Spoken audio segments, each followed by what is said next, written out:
Here is the MRI of a French civil servant having only 10% brain. It is common understanding that spirituality is just experiences and feelings. Does anything tangible exist which could be physically and commonly observed? Are we just a group of neurons arranged to form a network of opinions?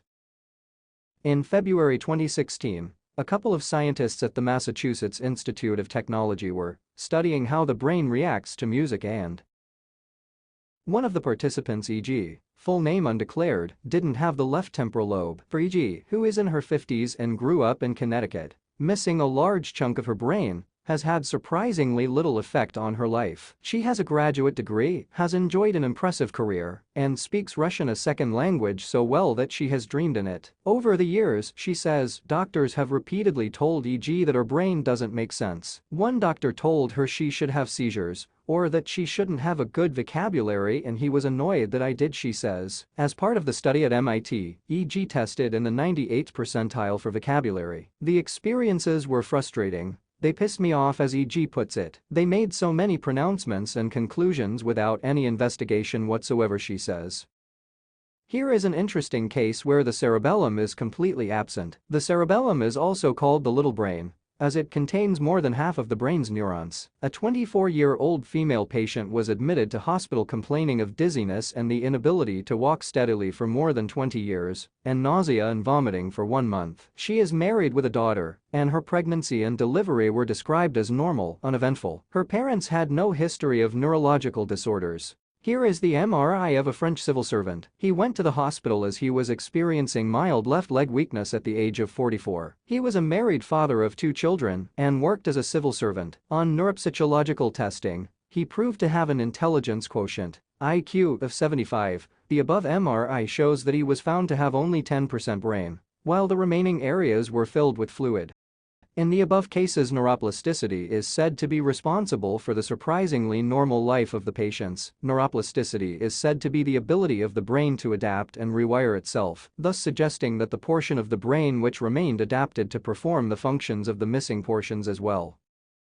Neuroscientists at Caltech conducted a research on patients who lost half of their brain in surgery. These are MRI reports of patients. The research team performed MRI scans on the patients, all of whom received the surgeries as children, and now have relatively normal cognitive abilities. The patients' scans were compared to those of healthy individuals. The results showed that brain networks in the hemispherectomy patients' networks that control walking, talking, and other functions were remarkably intact, despite missing an entire brain hemisphere. We found all the same major brain networks that you find in healthy brains with 2 hemispheres, said Dorrit Kleeman, lead author of the new report and a postdoctoral scholar who works in the laboratory of Ralph Adolph's PhD 93, the Bren Professor of Psychology, Neuroscience, and Biology, and the director of the Caltech Brain Imaging Center. So apart from the missing areas, the areas which remained had the same major structures as the brains of normal people.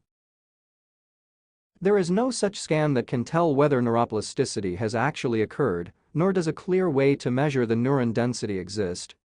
This is an X-ray of Aaron's brain which was taken at the time of his birth above. The area above the circled region is filled only with fluid, and the most emotional moment came just 6 weeks ago when Aaron amazed Emma by saying "Mummy" for the first time. Aaron's mother says, "It was such an emotional moment when Jack had said Mummy for the first time. It was amazing, but this was even more special to me. I couldn't believe it. Mum was with me too, sitting in the lounge. She was so shocked, she could hardly speak. The doctors told me that he would never survive, and he might only be with us for a matter of minutes or hours. Since then he's also said hello a few times too. It really is remarkable. We were told Aaron would always have the mental age of a newborn, but we can see he is much more aware than that. During the day, Aaron giggles away if Jack plays beside him, and he giggles too if you clap his hands."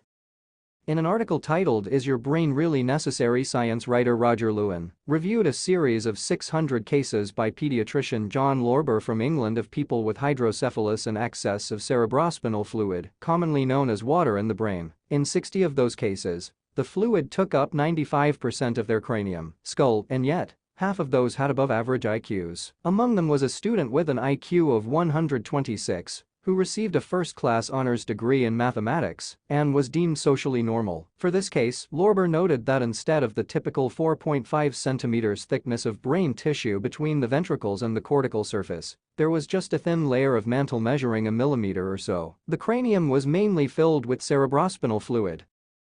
Thus, the idea that these specific parts of the brain are responsible for all these functions is not valid in these cases, nor is the idea of neuroplasticity. Thus, as opposed to contrary belief, mind, intellect, and ego are separate from the 5 gross elements or the physical body. In the upcoming episodes, we will discuss about how even after the death of the physical body, the subtle body made of mind, intellect, and ego continues to exist.